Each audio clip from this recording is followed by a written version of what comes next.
Hi students, ഇന്ന് നമ്മൾ പഠിക്കാൻ പോകുന്നത് 9ാം ക്ലാസ്സിലെ പേജ് നമ്പർ 54 ക്വസ്റ്റ്യൻ നമ്പർ 3 ആണ്.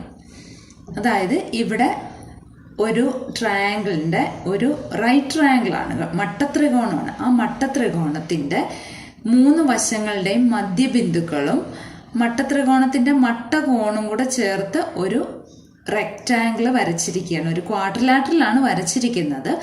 അത് ഒരു റെക്റ്റാങ്കിളാണ് തെളിയിക്കണം. അതായത് ഒരു ചതുർഭുജമാണ് വരച്ചിരിക്കുന്ന പച്ച കളറിൽ. അത് ഒരു ചതുരമാണ് തെളിയിക്കാനാണ് ആദ്യം ചോദിച്ചിരിക്കുന്നത്.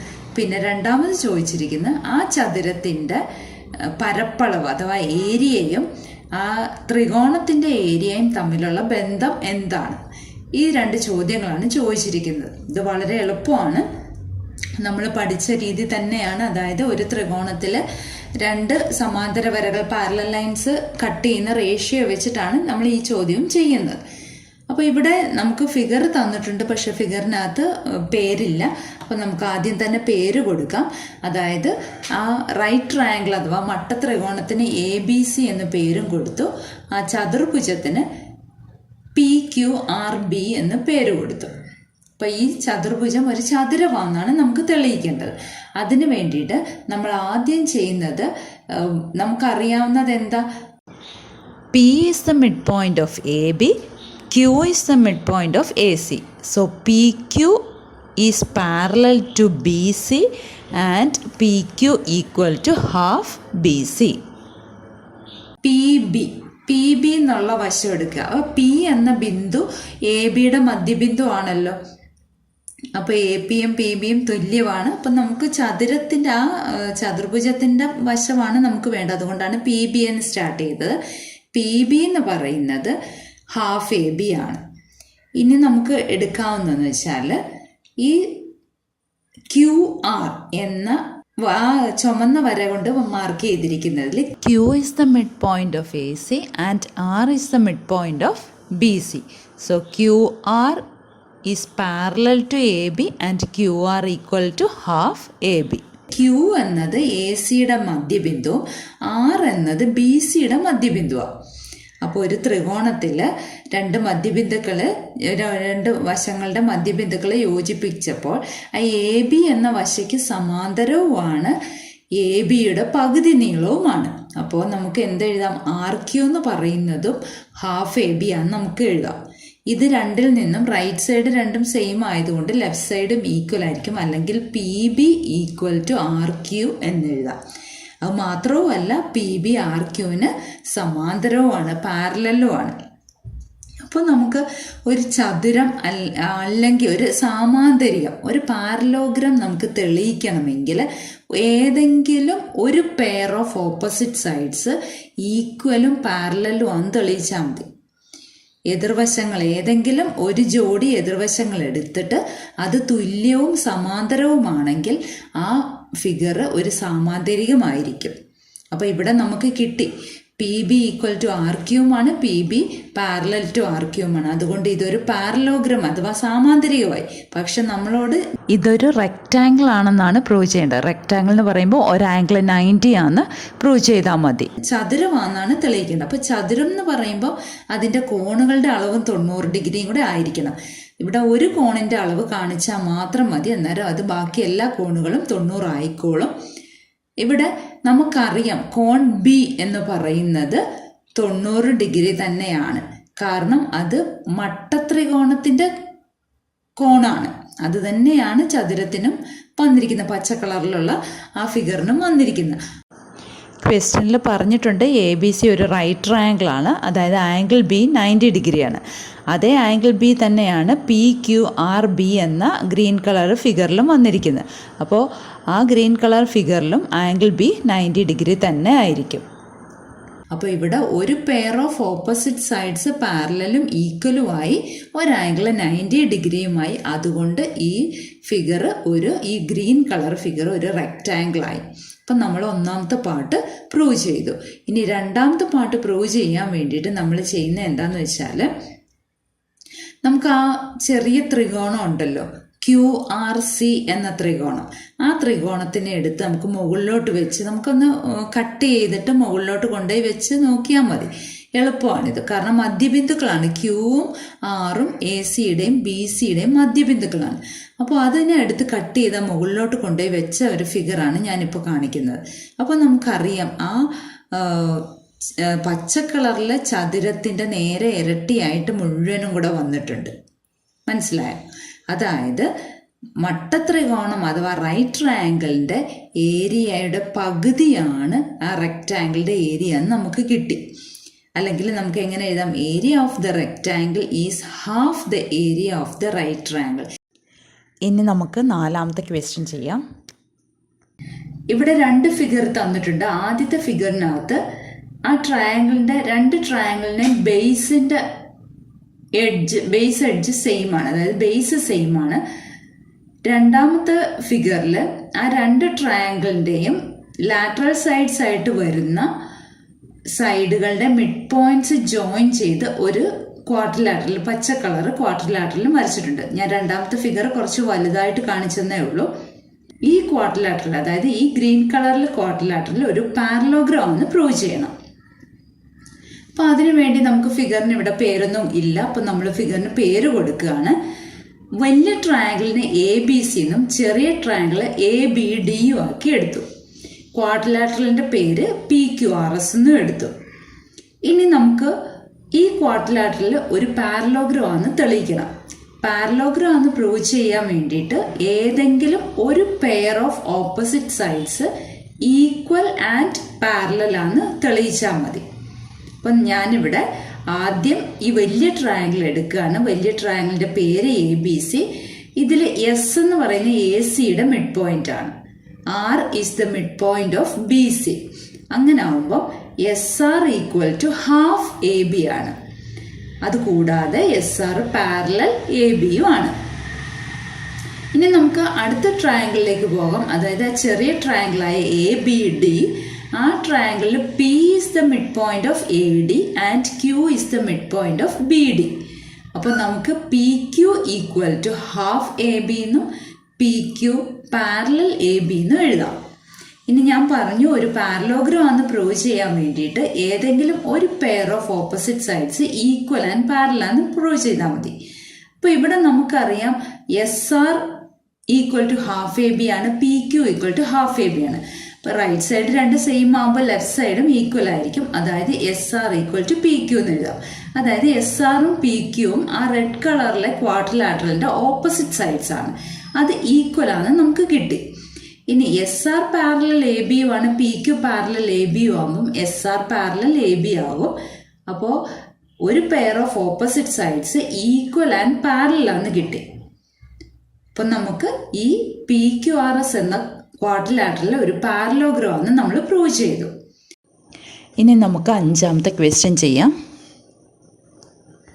അതായത് ക്വസ്റ്റ്യൻ ഇതാണ്: prove that the quadrilateral form by joining the mid points of any quadrilateral is a parallelogram. ഒരു ക്വാഡ്രിലാറ്ററലിൻ്റെ സൈഡ്സിൻ്റെ മിഡ് പോയിന്റ്സ് ജോയിൻ ചെയ്യുമ്പോൾ കിട്ടുന്ന ക്വാഡ്രിലാറ്ററൽ ഒരു പാരലോഗ്രാം ആണെന്ന് പ്രൂവ് ചെയ്യണം. ഒരു സാമാന്തരികമാണെന്ന് പ്രൂവ് ചെയ്യണം. അവിടെ ഫിഗർ ഒന്നും തന്നിട്ടില്ല. ഇപ്പം നമ്മളൊരു ക്വാഡ്രിലാറ്ററൽ വരയ്ക്കുന്നു. അതിൻ്റെ മിഡ് പോയിന്റ്സ് ജോയിൻ ചെയ്ത് വേറൊരു ക്വാഡ്രിലാറ്ററൽ കിട്ടിയിട്ടുണ്ട്. അതായത് ഒറിജിനൽ ക്വാഡ്രിലാറ്ററൽ ABCDയും മിഡ് പോയിന്റ്സ് ജോയിൻ ചെയ്തപ്പോൾ കിട്ടിയ ക്വാഡ്രിലാറ്ററൽ PQRS എന്നും എടുത്തു. ഇവിടെ നമ്മൾ പ്രൂവ് ചെയ്യുന്നത് PQRS ഒരു പാരലോഗ്രാം അഥവാ സാമാന്തരികമാണെന്നാണ് പ്രൂവ് ചെയ്യേണ്ടത്. അതിനുവേണ്ടി ഡയഗണൽ വരച്ചിട്ടാണ് നമ്മൾ പ്രൂവ് ചെയ്യുന്നത്. ആദ്യം നമ്മൾ AC എന്ന് പറയുന്ന ഡയഗണൽ എടുക്കുന്നു. ആ AC എന്ന് പറയുന്ന ഡയഗണലിലെ താഴോട്ട് കിടക്കുന്ന ട്രയാങ്കിൾ, അതായത് ABC എന്ന ട്രയാങ്കിൾ എടുത്തു കഴിഞ്ഞാൽ P എന്ന പോയിന്റ് ABയുടെ മിഡ് പോയിന്റ് ആണ്, Q എന്ന പോയിന്റ് BCയുടെ മിഡ് പോയിന്റ് ആണ്. അപ്പോൾ നമുക്ക് ഈ ട്രയാങ്കിൾ ABCയിൽ PQ എന്ന് പറയുന്നത് ACയുടെ പകുതിയായിരിക്കും. നമ്മൾ പഠിച്ച കാര്യമാണ്. പിന്നെ PQ ACക്ക് പാരലും ആണ്. ഇനി അടുത്ത ട്രയാങ്കിൾ എടുക്കുക. ഇതേ ഡയഗണലിന്റെ മുകൾ വശത്ത് കിടക്കുന്ന ട്രയാങ്കിൾ, അതായത് ട്രയാങ്കിൾ ACD എടുക്കുന്നു. ആ ട്രയാങ്കിളിനകത്ത് S എന്ന് പറയുന്ന ADയുടെ മിഡ് പോയിന്റ് ആണ്, R എന്ന് പറയുന്നത് CDയുടെ മിഡ് പോയിന്റ് ആണ്. അപ്പോൾ SR എന്ന് പറയുന്നത് ഹാഫ് എ സി എന്ന് എടുക്കാം, അല്ലെങ്കിൽ അതിൻ്റെ കൂടെ എസ് ആർ പാരലൽ എ സിയുമാണ്. ഇനി നമുക്ക് ഇതിൽ നിന്നും മനസ്സിലാക്കാവുന്ന എന്താ, P Q equal to half A C ആണ്, S R equal to half A C ആണ്. രണ്ടിൻ്റെയും റൈറ്റ് സൈഡ് ഈക്വൽ ആണ്, അല്ലെങ്കിൽ ലെഫ്റ്റ് സൈഡുകൾ ഈക്വൽ ആണെന്ന് എഴുതാം, അല്ലെങ്കിൽ P Q equal to S R എന്ന് എഴുതാം.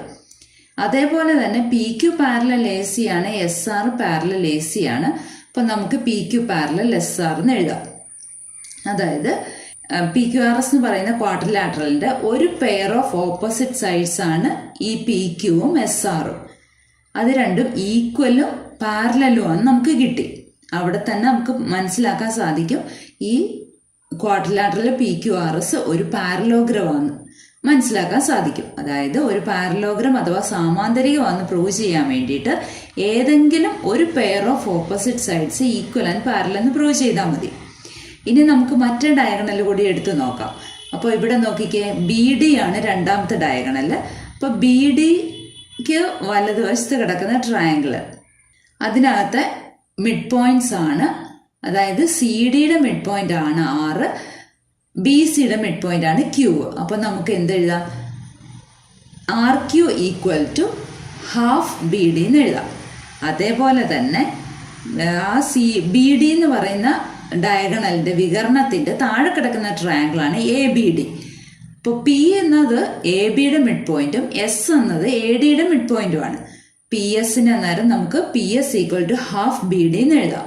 അതേപോലെ P S parallel B D എന്ന് എഴുതാം. ഈ രണ്ട് കണ്ടീഷൻ വെച്ചുകൊണ്ട് നമുക്ക് നേരത്തെ പ്രൂവ് ചെയ്ത പോലെ തന്നെ P S equal to R Q എന്നും P S parallel to R Q എന്നും എഴുതാം. അതായത് അതിൻ്റെ സ്റ്റെപ്പുകൾ എഴുതണ്ട, similarly we can prove that എന്ന് എഴുതിയാൽ മതി. അപ്പോൾ ഇവിടെ നോക്കിക്കേ, P S equal to R Q, P S parallel to R Q ആണ്. S R equal to P Q, S R parallel to P Q. അതായത് പി ക്യു ആർ എസ് എന്ന ക്വാഡ്രിലാറ്ററലിന്റെ ഓപ്പോസിറ്റ് സൈഡ്സ് ഈക്വലും പാരലലും ആണ് കിട്ടി. അതിൽ നിന്നും ഈ പി ക്യു ആർ എസ് ഒരു പാരലോഗ്രാം എന്ന് പ്രൂവ് ചെയ്യാം. ഇനി നമുക്ക് രണ്ടാമത്തെ പാർട്ട് കിടക്കുന്നത് ക്വസ്റ്റ്യൻ ഇതാണ്, explain what should be the original quadrilateral to get the inner quadrilateral as first one rhombus, second one rectangle, third one square. അതായത് ഏത് ക്വാഡ്രിലാറ്ററൽ വരയ്ക്കുമ്പോഴാണ്, ഒറിജിനൽ ക്വാഡ്രിലാറ്ററലിന്റെ ഷേപ്പ് എങ്ങനെയായിരിക്കുമ്പോഴാണ് അകത്തെ ക്വാഡ്രിലാറ്ററൽ റോംബസ് ആകുന്നത്? അതാണ് ഒന്നാമത്തെ ചോദ്യം. രണ്ടാമത്തെ ചോദ്യം, ഒറിജിനൽ ക്വാഡ്രിലാറ്ററൽ ഏത് ഷേപ്പിലാകുമ്പോഴാണ് അകത്തെ ക്വാഡ്രിലാറ്ററൽ റെക്ടാങ്കിൾ ആകുന്നത്? മൂന്നാമത്തെ ചോദ്യം, ഒറിജിനൽ ക്വാഡ്രിലാറ്ററൽ ഏത് ഷേപ്പ് ആയിരിക്കുമ്പോഴാണ് അകത്തെ ക്വാഡ്രിലാറ്ററൽ സ്ക്വയർ ആകുന്നത്? അപ്പോൾ ഇതിവിടെ ഞാൻ ഫിഗർ വരച്ച് തന്നെ കാണിക്കാം. നമ്മുടെ ആദ്യത്തെ പഴയ ഫിഗർ തന്നെ ഇവിടെ എടുക്കുകയാണ്. ഇവിടെ ബ്ലൂ കളറിലെ ക്വാഡ്രിലാറ്ററലാണ് ഒറിജിനൽ ക്വാഡ്രിലാറ്ററൽ, അകത്തെ ഇന്നർ ക്വാഡ്രിലാറ്ററലാണ് റെഡ് കളറിലെ ക്വാഡ്രിലാറ്ററൽ. അപ്പോൾ ഞാനിവിടെ ഒന്നാമത്തതിന് വേണ്ടി ഒരു റെക്റ്റാങ്കിൾ എടുക്കുക. ആ റെക്റ്റാങ്കിളിൻ്റെ മിഡ് പോയിന്റ്സ് ജോയിൻ ചെയ്തിട്ടുണ്ട്, ഒരു ഡയഗണൽ വരച്ചിട്ടുണ്ട്. നമ്മുടെ പഴയ കളർ തന്നെയാണ് ഞാൻ ഇവിടെയും യൂസ് ചെയ്തിരിക്കുന്നത്. എ സി ആണ് ഡയഗണൽ അഥവാ വികരണം. ആ വികരണത്തിൻ്റെ താഴെ കിടക്കുന്ന ട്രയാങ്കിളാണ് എ ബി സി എന്ന ട്രയാങ്കിള്. ആ ട്രയാങ്കിളിൻ്റെ പി എന്ന മിഡ് പോയിന്റ് ആണ് എ ബിയുടെ മിഡ് പോയിന്റും ക്യൂ എന്നത് ബി സിയുടെ മിഡ് പോയിന്റുമാണ്. അപ്പം നമുക്ക് എന്തെഴുതാം, P Q equal to half A C എന്ന് എഴുതാം. അതേപോലെ തന്നെ അതേ ഗ്രീൻ കളർ ഡയഗണലിൻ്റെ മുകളിൽ കിടക്കുന്ന ട്രയാങ്കിളാണ് എ ഡി സി. അവിടെ എസ് എന്ന് പറയുന്ന എ ഡിയുടെ മിഡ് പോയിന്റും ആർ എന്ന് പറയുന്ന സി ഡിയുടെ മിഡ് പോയിന്റുമാണ്. അപ്പോൾ S R equal to half A C ആണ്. നേരത്തെ പ്രൂവ് ചെയ്ത അതേപോലെ തന്നെ ഷേപ്പ് മാത്രം വ്യത്യാസമായെന്നേ ഉള്ളൂ.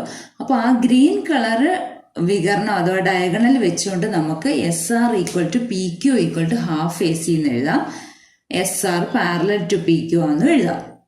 ഇനി ബ്ലൂ കളർ ഡയഗണൽ വെച്ചുകൊണ്ട് അതേപോലെ തന്നെ നമുക്ക് P S equal to R Q equal to half B D എന്നും P S parallel to R Q എന്നും എഴുതാം. കാരണം എസ് എ ഡിയുടെ മിഡ് പോയിന്റ് ആണ്, പി എ ബിയുടെ മിഡ് പോയിന്റ്. അത് വെച്ചുകൊണ്ട് S P equal to half B D എന്ന് എഴുതാം.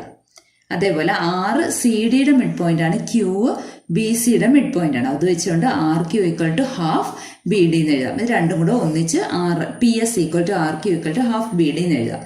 P S parallel to R Q ആണ്. അപ്പോൾ ഇവിടെ നമുക്ക് റോംബസ് ആണ് കിട്ടിയിരിക്കുന്നത്. കാരണം എന്താന്ന് വെച്ചാൽ റെഡ് കളറിൽ കിടക്കുന്ന റോംബസ് ആണ്. കാരണം എന്താന്ന് വെച്ചാൽ റെക്റ്റാങ്കിളിന്റെ ഡയഗണൽസ് ഈക്വൽ ആണ്. റെക്റ്റാങ്കിളിന്റെ ഡയഗണൽസ് ഈക്വൽ ആയതുകൊണ്ടാണ് നമുക്ക് എങ്ങനെ എഴുതാവുന്നത്? റെക്റ്റാങ്കിളിന്റെ ഡയഗണൽസ് ആരാ? എ സിയും ബി ഡിയും. അത് രണ്ടും ഈക്വൽ ആയതുകൊണ്ട് നമുക്ക് ഈ എസ് ആറും പി ക്യൂവും പി എസും ആർ ക്യൂവും, അതായത് ചുവന്ന കളറിലെ പി ക്യു ആർ എസിന്റെ എല്ലാ സൈഡും ഈക്വൽ ആണെന്ന് നമുക്ക് കിട്ടി. അതേപോലെ ഓപ്പോസിറ്റ് സൈഡ്സ് പാരലും ആയി. അപ്പൊ എല്ലാ സൈഡും ഈക്വൽ ആവുമ്പോൾ അതൊരു റോംബസ് ആയല്ലോ. പി ക്യു ആർ എസ് ഒരു റോംബസ് ആയി. പി ക്യു ആർ എസ് എന്ന് പറയുന്നത് ഇന്നർ ക്വാഡ്രിലാറ്ററലാണ്. ഇന്നർ ക്വാഡ്രിലാറ്ററൽ റോംബസ് ആകണമെങ്കിൽ ഔട്ടർ ക്വാഡ്രിലാറ്ററൽ, അതായത് ഒറിജിനൽ ക്വാഡ്രിലാറ്ററൽ എന്താവണം? ഒരു റെക്റ്റാങ്കിൾ ആയേ പറ്റത്തുള്ളൂ. മനസ്സിലായി കാണുമെന്ന് വിചാരിക്കുന്നു. ഇനിയിപ്പോൾ രണ്ടാമത്തെ ക്വസ്റ്റ്യനിലേക്ക് പോകാം. അതായത് ഇന്നർ ക്വാഡ്രിലാറ്ററൽ റെക്റ്റാങ്കിൾ കിട്ടണമെങ്കിൽ ഒറിജിനൽ ക്വാഡ്രിലാറ്ററൽ എന്താവണം? അപ്പം ഞാനിവിടെ ഒരു റോംബസ് എടുത്തു. ആ റോംബസിന്റെ മിഡ് പോയിന്റ്സ് ജോയിൻ ചെയ്ത് റെഡ് കളറിൽ ഇന്നർ ക്വാഡ്രിലാറ്ററൽ വരച്ചിട്ടുണ്ട്. ഡയഗണൽ ഗ്രീൻ കളറിൽ കൊടുത്തിട്ടുണ്ട്. അപ്പോൾ ഇവിടെ പേരൊക്കെ കൊടുത്തു. എ ബി സി ഡി ആണ് നമ്മുടെ ഔട്ടർ ക്വാഡ്രിലാറ്ററൽ അഥവാ original quadrilateral, P Q R S inner ക്വാഡ്രിലാറ്ററലും. ഇവിടെ നമുക്കറിയാം ആ പി എന്ന് പറയുന്ന എ ബിയുടെ മിഡ് പോയിന്റ് ആണ്, ക്യൂ എന്ന് പറയുന്ന ബി സിയുടെ മിഡ് പോയിന്റ്. അപ്പോൾ P Q equal to half A C എന്ന് എഴുതാം. അതേപോലെ എസ് എന്ന് പറയുന്ന എ ഡിയുടെ മിഡ് പോയിന്റും ആർ എന്ന് പറയുന്ന സി ഡിയുടെ മിഡ് പോയിന്റും. അപ്പോൾ S R equal to half A C തന്നെയാണ്. S R parallel to P Q ആണ്. ഇനി നമുക്ക് രണ്ടാമത്തെ ഡയഗണൽ എടുക്കാം, അതായത് ബി ഡി എന്ന ഡയഗണൽ എടുക്കാം. അവിടെ പി എന്ന പോയിന്റ് എ ബിയുടെ മിഡ് പോയിന്റും എസ് എന്ന പോയിന്റ് എ ഡിയുടെ മിഡ് പോയിന്റും. അപ്പോൾ എന്താ? P S equal to half B D എന്ന് എഴുതാം. അതേപോലെ തന്നെ ക്യൂ എന്ന് പറയുന്നത് ബി സിയുടെ മിഡ് പോയിന്റും ആറ് സി ഡിയുടെ മിഡ് പോയിന്റും. അപ്പോൾ P S equal to R Q equal to half B D എന്നെഴുതാം. P S parallel to R Q ആണ്. ഇവിടെ നമ്മൾ എടുത്ത ഒറിജിനൽ ഫിഗർ, ഒറിജിനൽ ക്വാഡ്രിലാറ്ററൽ ഒരു റോംബസാ. നമുക്കറിയാം റോംബസിന്റെ ഡയഗണൽസ് ബൈസെക്ട് ചെയ്യുന്ന റൈറ്റ് ആംഗിളിലായിരിക്കും, അതായത് 90 ഡിഗ്രിയിലായിരിക്കും അത് മുറിക്കുന്നത്, ഡയഗണൽസ് മുറിക്കുന്നത്. അപ്പോൾ നമുക്ക് എന്ത് പറയാം? ആ പി ക്യു ആർ എസ് എന്ന ഇന്നർ ക്വാഡ്രിലാറ്ററൽ, ചുവന്ന കളറിലെ ക്വാഡ്രിലാറ്ററലിന്റെ ഓരോ ആംഗിൾസും 90 ഡിഗ്രി ആവും. ഓരോ ആംഗിൾസും 90 ഡിഗ്രി ആവുമ്പം അതെന്തായി? ഒന്നുകിൽ റെക്റ്റാങ്കിൾ അല്ലെങ്കിൽ സ്ക്വയർ. പക്ഷെ ഇവിടെ സ്ക്വയർ ആകത്തില്ല. കാരണം നമുക്ക് P Q equal to S R ആണ്, അതേപോലെ S P equal to R Q ആണ്. ഓപ്പോസിറ്റ് സൈഡ്സേ പാരലൽ ആൻഡ് ഈക്വൽ ആയിട്ടുള്ളൂ, എല്ലാ സൈഡും ഈക്വൽ ആയിട്ടില്ല. അപ്പോൾ ഇതൊരു റെക്റ്റാങ്കിൾ ആയി. അപ്പോൾ inner quadrilateral P Q R S rectangle ആകണമെങ്കിൽ ഒറിജിനൽ ക്വാഡ്രിലാറ്ററൽ ഒരു റോംബസ് ആയേ പറ്റത്തുള്ളൂ. ഇനി നമുക്ക് മൂന്നാമത്തെ ക്വസ്റ്റ്യനിലേക്ക് പോകാം. നമുക്ക് ഒറിജിനൽ ക്വാഡ്രിലാറ്ററൽ എന്താണെന്ന് കണ്ടുപിടിക്കണം. ഇന്നർ ക്വാഡ്രിലാറ്ററൽ സ്ക്വയർ ആണ്. അപ്പോൾ സ്ക്വയർ കിട്ടണമെങ്കിൽ ഞാൻ ഇവിടെ ഒരു സ്ക്വയറിനെ തന്നെ വരച്ചു. സ്ക്വയറിനെ വരച്ചിട്ട് മിഡ് പോയിന്റ്സ് ജോയിൻ ചെയ്തു, പേരൊക്കെ കൊടുത്തു, ഡയഗണൽസും വരച്ചു. ഡയഗണൽസ് വരച്ച് നമുക്ക് നേരത്തെ ചെയ്ത പോലെ തന്നെ S R equal to P Q to half A C ആണ്, S R parallel to P Q ആണ്. അതേപോലെ തന്നെ P S equal to R Q equal to half B D ആണ്, P S parallel to R Q ആണ്. ഇനി നമുക്കറിയാം square എന്ന് പറയുമ്പോൾ ഡയഗണൽസ് ഈക്വൽ ആണ്, ഡയഗണൽസ് ബൈസെക്ട് ചെയ്യുന്ന 90 ഡിഗ്രിയിലും ആയിരിക്കും. ഡയഗണൽസ് ഈക്വൽ ആകുമ്പോൾ നമുക്ക് എന്തെഴുതാം? ഈ 4 സൈഡും ഈക്വൽ ആകും, അതായത് പി ക്യു ആർ എസിന്റെ 4 സൈഡും ഈക്വൽ ആയി. അപ്പോൾ എന്ത് പറയാം? അതൊരു ഒന്നുകിൽ റോംബസ് അല്ലെങ്കിൽ സ്ക്വയർ. പക്ഷേ ഇവിടെ ആംഗിളും നമുക്കറിയാമല്ലോ, ഡയഗണൽസിന്റെ ആംഗിൾ ബൈസെക്ട് ചെയ്യുന്ന 90 ഡിഗ്രിയിലാണ്. അപ്പോൾ എല്ലാ ആംഗിളും 90യുമായി, അതായത് A C perpendicular to B ഡിയുമാണ്, A C equal to B ഡിയുമാണ്. അപ്പോൾ പി ക്യു ആർ എസ് ഒരു സ്ക്വയർ ആയി, അതായത് ഇന്നർ ക്വാഡ്രിലാറ്ററൽ ഒരു സ്ക്വയർ ആയി. ഇന്നർ ക്വാഡ്രിലാറ്ററൽ സ്ക്വയർ ആവണമെങ്കിൽ ഔട്ടർ ക്വാഡ്രിലാറ്ററൽ അഥവാ ഒറിജിനൽ ക്വാഡ്രിലാറ്ററൽ സ്ക്വയർ ആയേ പറ്റത്തുള്ളൂ. അപ്പോൾ ഈ 4 കണ്ടീഷൻസ് വരുന്നുണ്ട്. ആദ്യത്തത് പാരലോഗ്രാം കിട്ടണമെങ്കിൽ ഏത് ക്വാഡ്രിലാറ്ററലിന്റെ മിഡ് പോയിന്റ്സ് എടുത്താലും പാരലോഗ്രാം വരും. രണ്ടാമത്തെന്ന് പറഞ്ഞാൽ റോംബസ് കിട്ടണം. റോംബസ് കിട്ടാൻ വേണ്ടിയുള്ളതും നമ്മൾ ഡിസ്കസ് ചെയ്തു. മൂന്നാമത്തെ റെക്റ്റാങ്കിൾ കിട്ടണം, നാലാമത്തെ സ്ക്വയർ കിട്ടണം. ഇതും 4 ഡിസ്കസ് ചെയ്തു. എല്ലാവർക്കും മനസ്സിലായി കാണുമെന്ന് വിചാരിക്കുന്നു. Thank you.